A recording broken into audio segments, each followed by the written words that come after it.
Hello friends, আজ আমি বানাচ্ছি রাত্রে রুটি পরোটার সাথে খাওয়ার জন্য একটা তরকারি।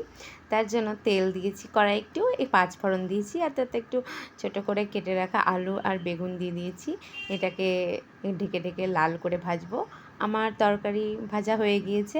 এবার একটা বাটা মশলা দেব, আদা রসুন লঙ্কা জিরে ধনে, আর একটু একটা ছোট পেঁয়াজ বেটে দিয়েছি, আর ওটাকে দিয়ে দেব।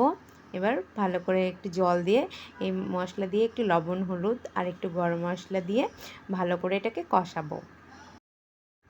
এবার দিয়ে দেবো ছোটো করে কেটে রাখা দুটো টমেটো কুচি।